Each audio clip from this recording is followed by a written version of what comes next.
В сентябре мы будем выбирать депутатов Государственного совета Республики Татарстан. Партия «Единая Россия» к предстоящим выборам готовится особенно тщательно. Все кандидаты в депутаты обязаны пройти процедуру предварительного голосования. Это такой рейтинговый отбор кандидатов в кандидаты. То есть тем, кто наберет в предварительном голосовании большее число голосов, партия будет рекомендовать регистрироваться кандидатом в депутаты. Набравшие наименьшее количество голосов, соответственно, заявлять себя кандидатом от «Единой России» не смогут. Зуфар Давлетшин об особенностях сезона и тех, кто решил пойти в политику.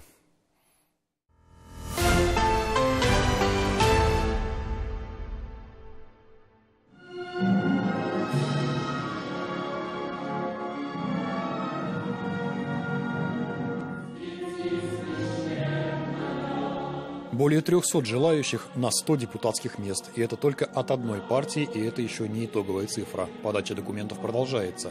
В Татарстане только действующих членов партии «Единая Россия» 126 тысяч, не считая беспартийных сторонников. Другие политические партии никто еще не осмелился вот так открыто, гласно встречаться, обращаться к своему населению, к своим избирателям. И все те, кто хочет принимать участие в этих выборах от партии «Единая Россия», обязательно должны пройти процедуру предварительного голосования «Единая Россия». То есть это не избирательный кодекс.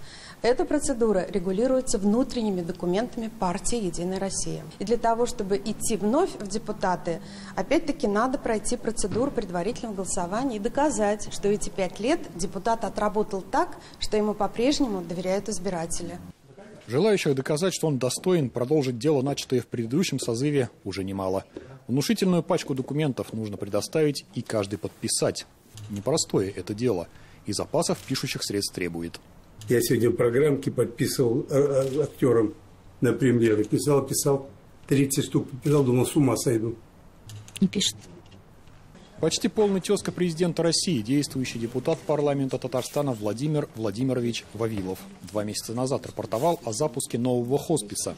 Уникальность нашего проекта в том, что мы здесь открываем отделение паллиативной медико-социальной реабилитации для участников СВО. Владимир Вавилов своей главной целью видит развитие паллиативной помощи. То есть, чтобы каждый нуждающийся имел возможность полноценно жить, несмотря на тяжелую, порой неизлечимую болезнь. Я выполнил свои предвыборные обещания предыдущие. Я построил хоспис, я открыл 10 кабинетов в 10 районах Татарстана паллиативной помощи. Могу радость один боец СВО, который после трепанации черепа вообще лежал, а сейчас он уже сидит, ногами шевелит. Вместе с Вавиловым об открытии нового хосписа в феврале этого года рапортовал и герой России Расим Баксиков. Есть вероятность, что и в новом созыве Госсовета Республики они будут работать вместе. Я в качестве сторонника партии и в качестве действующего военнослужащего могу принести пользу обществу непосредственно на данном посту. Есть особое такое внимание участникам специальной военной операции. Они автоматически по результатам автоматически получают плюс 25% от уже набранных голосов, и немножечко упрощена процедура их подачи заявления и агитационный период. Среди желающих стать депутатами и участники специальной военной операции. Дело своих погибших на фронте родственников продолжают и в тылу. Динара Алтынова, сестра героя России, танкиста Дамира Исламова, погибшего в первые дни специальной военной операции, уже помогает фронту через благотворительный фонд, названный в честь брата. Если я в частности, сделаю хоть чуточку лучше, в любых сферах и направлениях, я буду счастлива. В служении Отечеству видит свое будущее и руководитель Казанского театра имени Качалова Александр Славутский. Уверен, что художник не может быть вне политики. Мы едины. Мы родились на этой земле, но мы проходим и исчезаем, как под звездами, как говорит у нас персонаж в пьесе. Я лучше других знаю, что у нас плохо. Это наши проблемы, и мы их будем решать сами, а не слушать либеральную тусню оттуда, голубую, не очень, Я за семейные ценности. Решать те проблемы, которые еще не успели решить. Такую задачу ставит себе действующий парламентарий Марат Ахметов.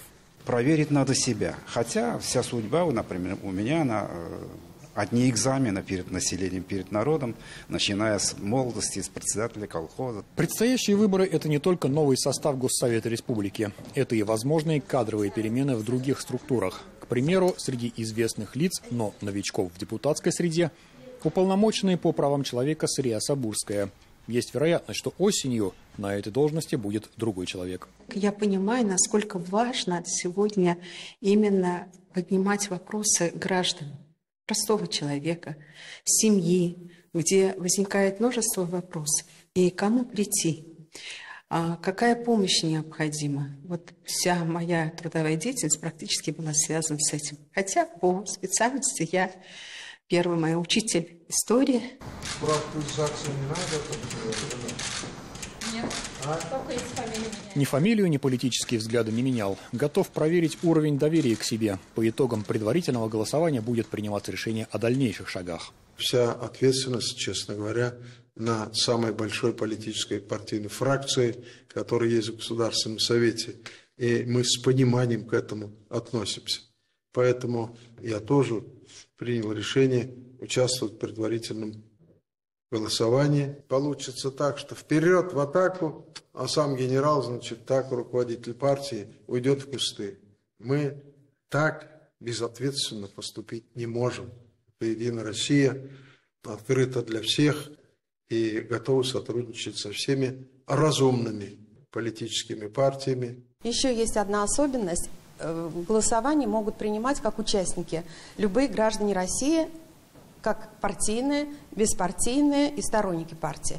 Но к моменту, когда будут определяться результаты предварительного голосования, и если вот этот человек беспартийный попал в верхушку рейтинга, то он обязан будет написать заявление для вступления либо в партию «Единая Россия», либо стать сторонником партии.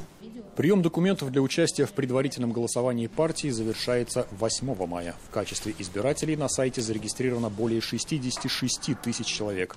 Онлайн-голосование пройдет в конце мая. Зуфар Давлетшин, Роман Безменов. 7 дней. Отработав несколько созывов депутатом Государственного совета Татарстана, могу сказать, что сегодня, на мой взгляд, происходит качественное изменение роли Государственного совета в жизни республики. Выскажу свое личное мнение, оно, безусловно, дискуссионное. Высший законодательный орган на данном историческом этапе и уровне развития политической системы в России, если хотите, уменьшает свои политические функции. И более всего должен заниматься законодательным обеспечением реформ, которые призваны улучшить жизнь наших людей. При этом мир настолько быстро меняется, что законодательная база хронически не поспевает за прогрессом. Приведу, наверное, немного вульгарный пример, но показательный. Скоро уже электросамокаты и моноколеса уйдут в прошлое, уступят место аэротакси и беспилотникам, а мы все еще не можем обозначить рамки присутствия самокатов на улицах наших городов. И таких примеров множество.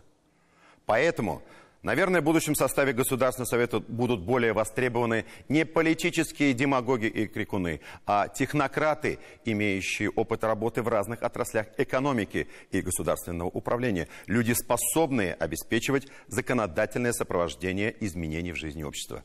Это и бывшие главы, директора предприятий, специалисты в разных областях общественной жизни. То есть зрелые люди, обладающие прежде всего знаниями, опытом и способные обеспечить качество принятия решений.